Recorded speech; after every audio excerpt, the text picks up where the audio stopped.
이 내용은 이전에 민수기 말씀 볼 때 나왔던 그런 내용입니다. 어제 본문에 이스라엘이 큰 승리를 거두었습니다. 아모리 족속 그리고 바산 땅을 쳐서 차지하는 큰 이김을 하나님이 주셨죠. 40년 동안 광야에서 유목민처럼 이 사람들이 지냈는데 이제 그럴 필요가 없게 되었습니다. 2장 25절 말씀, 어제 본문이죠. 2장 25절 말씀 보면 어제부로 달라졌습니다. 하나님이 말씀하시기를 오늘부터 내가 천하 만민이 너를 무서워하며 두려워하게 만들어 주겠다라고 말씀하신 대로 어제부로 이들의 운명이 실은 바뀌었습니다. 더 이상 집도 없고 땅도 없이 방랑하던 옛날의 그 이스라엘이 이제 아닙니다. 그럴 필요가 없게 된 거죠. 땅이 생긴 것입니다. 자기들의 영토가 생겼고 하나님이 어제 나왔던 그 두 지역을 쳐서 차지하라고 명령하셨고 그들이 그 땅을 차지했습니다. 생각지 못했는데 터전이 생긴 그런 것이죠.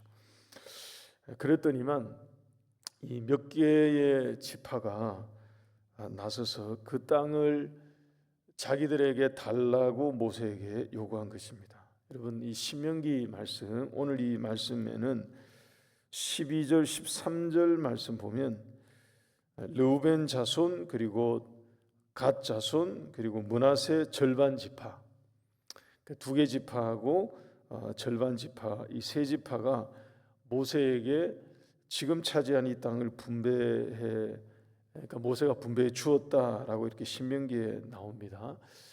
이게 맞는 말인데요. 모세가 준 게 맞습니다만 과정이 지금 여기는 생략이 되어 있습니다. 민수기에는 그 과정이 자세히 설명이 되어 있고요. 여기는 신명기 말씀에는 결과만 이렇게 기록이 되어 있는데 이 과정은 실은 그다지 아름답지가 않습니다. 처음부터 모세가 준 게 아니고요. 이 사람들이 나와서 아마 기억하시는 분들은 아실 겁니다. 때를 쓴 것입니다. 달라고. 민수기 말씀 한번 보죠. 민수기 32장 1절과 2절 말씀을 이어서 보시면 르우벤과 갓 자손은 심히 많은 가축대를 가졌더라. 그들이 야셀 땅과 길라 땅을 본즉 어제 차지한 그 땅들입니다. 그곳은 목축할 만한 장소인지라. 2절 말씀에 갓 자손과 르우벤 자손이 와서 모세와 제사장과 지휘관들에게 말하여 이르되 이렇게 나오죠. 뒤로 가면 쭉 나오는 내용이 뭐냐면 다 달라고 요구하는 내용입니다. 여기서 모세와 갈등이 실은 생겼습니다. 모세가 이들을 크게 꾸짖었습니다. 너희 형제들이 강을 건너서 저 기업의 땅으로 가서 가나안 족속과 싸우기 위해서 가는데 너희들은 지금 여기에 그냥 남겠다는 말이냐 하면서 뭐라 하죠. 민수기 32장 7절 말씀을 보십시오. 강하게 말했습니다. 너희가 어찌하여 이스라엘 자손에게 낙심하게 하여서 여호와께서 그들에게 주신 땅으로 건너갈 수 없게 하려 하느냐. 그러니까 이들의 요구가 크게 잘못되었음을 지적한 것이죠. 실은 모세가 이 정도 얘기한 게 아니고요, 더 심하게 얘기했습니다. 우리가 신명기 말씀 보기 시작하면서 자주 나왔던 그 가데스 바네아에서 있었던 그 일, 흑역사죠. 흑역사. 정탐 얘기 꺼내가지고 정탐을 했다가 발생한 그 좌절의 역사를 모세가 여기서 다시 소환합니다. 민수기 보면 나옵니다. 그때 일을 잊었느냐 막 이러면서 그때 그 일을 정녕 잊어서 그것을 다시 반복하려느냐. 그러니까 여기서 이 르우벤 자손, 갓 자손, 므낫세 절반 지파가 우리는 안 가고 여기가 조사오니 하고 여기서 주저앉으면 가나안 땅을 차지하기 위해서 가야 하는 우리의 궁극적인 목표가 꺾인다는 것입니다. 우리의 공동의 목표가 여기서 다시 좌절될 수 있다고 경고를 한 것입니다. 한마디로 말하면 절대 불가 얘기예요. 모세가 이들에게 그 안 될 일이라고 말한 것입니다. 그랬더니 이 르우벤, 갓, 므낫세 절반 지파 사람들이 다시 모세를 찾아서 나왔습니다. 타협을 시도한 거죠. 우리가 아내도 남기고 그리고 아이들도 남기고 그리고 가축들도 다 남기겠습니다. 그리고 남자들만 싸울 수 있는 군사들은 다 형제들과 함께 가나안으로 들어가겠다라고 타협안을 제시한 것입니다. 그리고 거기서 덧붙여서 무슨 얘기를 했는가 하면 자기들이 선봉에 서겠다고 얘기를 합니다. 이 세 지파 사람들이 우리가 가나안에 들어가서 우리가 선두에 서겠다고 얘기합니다. 선두에 서서 형제들과 함께 형제들을 위해서 가나안을 점령하는 이 일을 전쟁을 할 것이고, 그리고 이 모든 일을 다 마치고 난 다음에 이 사역이 끝나면 여기로 돌아오겠습니다. 이건 어떻습니까? 하면서 얘기를 꺼낸 것과 같아요. 모세가 이 협상을 받은 것입니다. 이 얘기를 들어준 거예요. 그 얘기를 듣고 모세가 허락해 준 것입니다. 허용해 준 거죠. 말씀드린 것처럼 이 신명기의 기록은 지금까지 설명드린 이런 과정을 생략하고요, 결과만 기록해 준 것입니다. 신명기 3장 20절 말씀 보십시오. 여호와께서 너희에게 주신 것 같이 너희 형제에게도 안식을 주시리니 그들도 요단 저쪽에서 너희 하나님 여호와께서 그들에게 주시는 땅을 받아 기업을 삼기에 이르거든 너희는 각기 내가 준 기업으로 돌아갈 것이니라 하고, 그 일이 이렇게 매듭지어지게 된 그런 것이었습니다. 여러분, 여기서 이제 우리는 질문을 던져야 합니다. 우리에게 질문이 필요하죠. 이거 괜찮냐 하는 것입니다. 오늘 이 본문에 나오는 이들의 이런 선택, 그 다음에 이런 결정, 그 다음에 일이 이렇게 된 이것이 괜찮으냐 하는 것입니다. 우리의 삶에도 여러분, 저와 여러분들의 삶에도 곰곰이 생각해 보면 이와 유사한 상황이 생기려면 생길 수 있습니다. 뭔가 좀 찝찝한데요, 뭔가 좀 아닌 것 같은데, 뭔가 좀 애매한 것 같은데 하나님이 왠지 허락해 주시는 것 같은, 그래도 괜찮다고 허용해 주시는 것 같은, 우리 쪽에서 그런 요구가 강하게 생겨서 기도도 하고 또 바람도 있고 기다려 보니까 하나님이 왠지 허용해 주시는 것 같은 그런 이 경우를 만날 때가 있습니다. 왠지 조금 좀 아닌 것 같은데 한편으로는 괜찮은 것 같기도 하고 애매할 때가 있으려면 있거든요. 오늘 이 본문에 나오는 이 요단 동쪽에 정착한 이 지파들의 행동, 그리고 이 사안에 대해서 실은 두 가지 입장이 존재합니다. 학계에도 존재하고요, 성경 해석에도 존재하고 이 관점이 존재합니다. 하나는 이거 괜찮다 하는 관점이 있습니다. 이스라엘 백성들은 결국에 계획대로 가나안 땅을 차지했고요, 그리고 이것을 약속한 이 세 지파 사람들은 약속대로 동족에 대한 의무와 책임을 했고요, 그리고 결과적으로는 요단강 동쪽 지역까지 하나님의 땅이 되었고요, 그리고 주의 나라가 더 크게 확장된 것이기 때문에 더 나아가서 이후에 이 문제에 대해서 하나님이 다른 판단을 성경에서 말씀하시는 것으로는 보이지 않기 때문에 전체적으로 이거 괜찮다 하는 관점이 있습니다. 이 관점이 더 우세한 관점입니다. 그래서 흔히 이 요단 동쪽의 땅을 뭐라고 부르기도 하느냐 하면 확장된 약속의 땅, 이렇게 이해하는 견해가 있습니다. 저는 다른 견해를 가지고 있습니다. 여기에 동의하지 않습니다. 동의하지 않고요, 이거 괜찮지 않다는 입장을 저는 가지고 있습니다. 민수기 34장 2절 이하의 말씀을 보게 되면 약속의 땅에 대한 경계가 길게 설명이 되어 있는데, 여러분 여기에는 요단 동쪽의 땅은 해당되지 않습니다. 해당 사항이 없어요. 더 거슬러 올라가 보면 창세기 15장에 가면 15장 18절 이하에 나오는 이 말씀들을 보게 되면 하나님이 아브라함에게 약속으로 지시하신 땅의 경계가 나오는데 애굽 강에서부터 유브라데까지라고 되어 있습니다. 그것은 가나안 지경을 가리키는 거거든요. 다시 말해서 요단강을 건너서 가나안 안쪽에 있는 땅을 가리킨 것입니다. 그러니까 원래는 이게 해당되지 않는 그런 겁니다. 그런데 이 르우벤과 갓과 므낫세 반지파가 이 아모리와 바산의 땅을 차지하고 난 다음에 이 땅이 좋아 보인 거예요. 자기들의 눈에 땅이 괜찮아 보인 것입니다. 자기들은 가축이 많았는데 이 가축 키우기에 아주 적합하고 효율적인 땅으로 눈에 보였던 것입니다. 그래서 모세를 설득한 거죠. 우린 여기에 남겠고, 그리고 요단강 건너 쪽에는, 요단강을 건너가서는 기업을 요구하지 않을 테니 여기를 하나님이 주시는 우리의 기업으로 달라라고 요구한 것입니다. 여기 주십시오라고, 여기 괜찮습니다 라고 요구를 한 거예요. 말씀드린 것처럼 그 약속의 땅의 영역 밖에 있는 곳이거든요. 약속 밖에 있는 땅입니다. 경계 밖에 있는 곳인데 하나님이 원래 지시하지 않은 땅인데, 원래 지시하신 땅이 아닌데, 우리가 어제 본문에서 봤습니다. 하나님이 거기를 쳐서 차지하라고 했을 때 하나님에게는 이유가 있었다고요.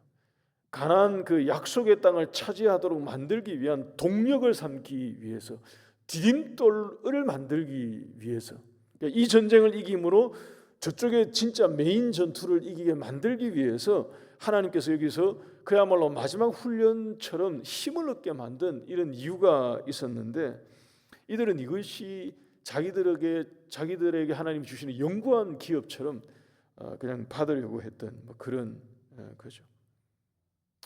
이 세 지파는 약속의 땅인 가나안을 마다하고요, 약속 밖에 있는 땅을 실은 택한 이런 것이 되어버렸습니다. 저는 이들이 이러지 않았어야 한다고 믿습니다.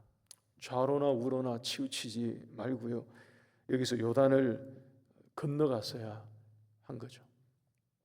결과가 가나안 땅을 차지하고 난 다음에 가나안의 그 땅이 설령 여기보다가 더 힘들다 하더라도, 가나안에 가서 그 땅을 차지하는 것이 더 힘들고, 차지하고 보니까 실은 저기가 더 나았고 가나안은 더 못했다 하더라도 원래 약속대로 약속을 붙들고 약속을 이루기 위해 강을 건너서 기업을 거기서 받았어야 했던 것입니다.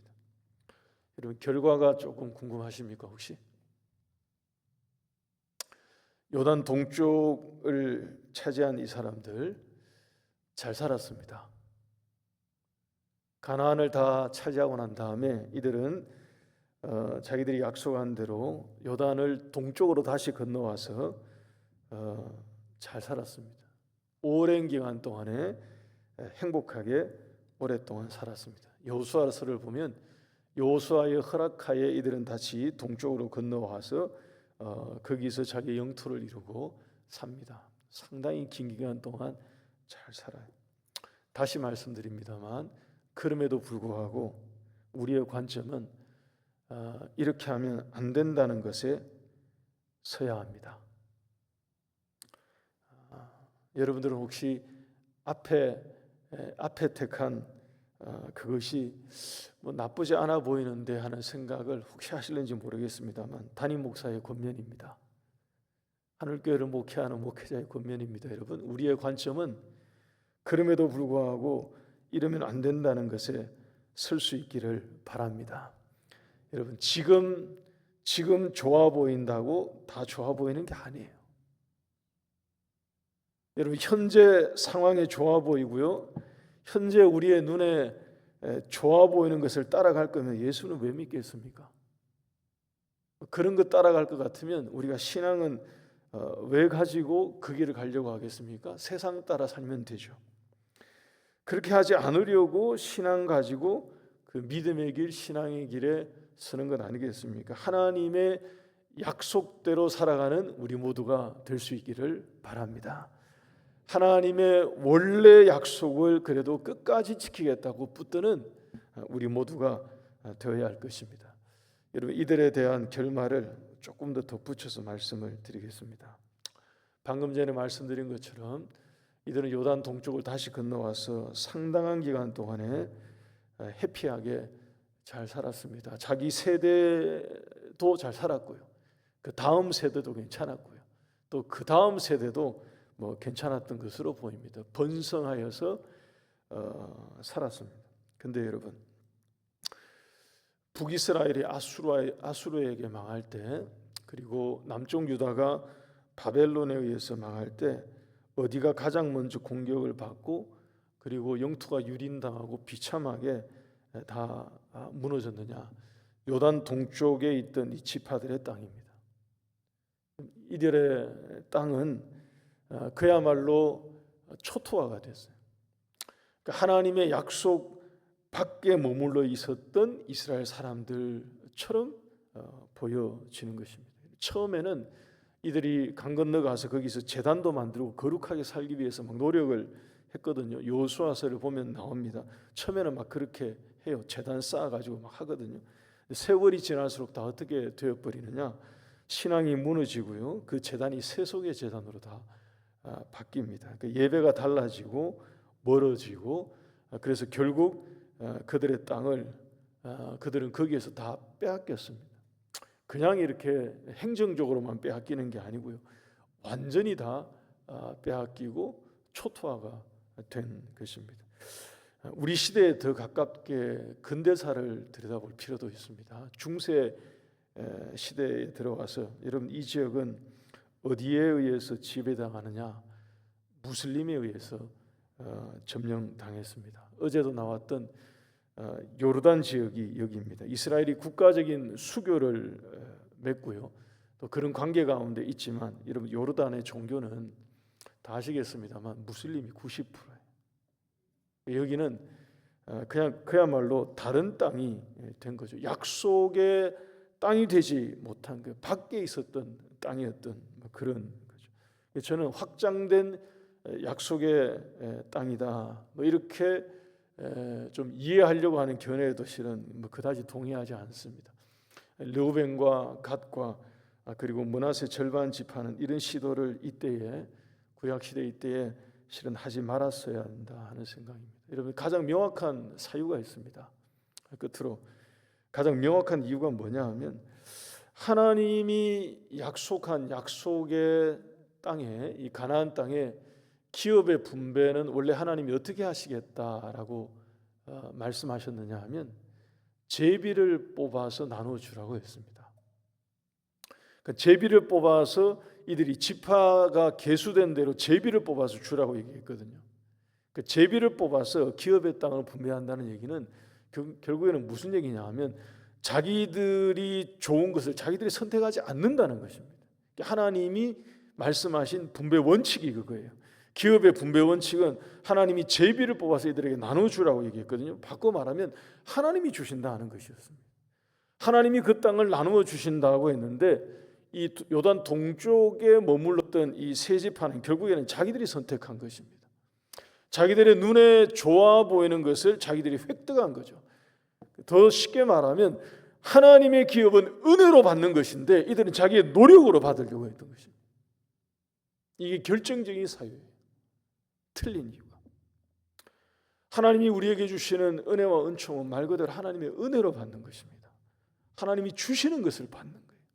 그런데 이들은 자기들의 수고와 노력과 판단과 선택에 따라서 자기들이 택할 수 있는 것으로, 그 결과로 얻는 것으로 받으려고 했던 거죠. 옳지 않았던 것입니다.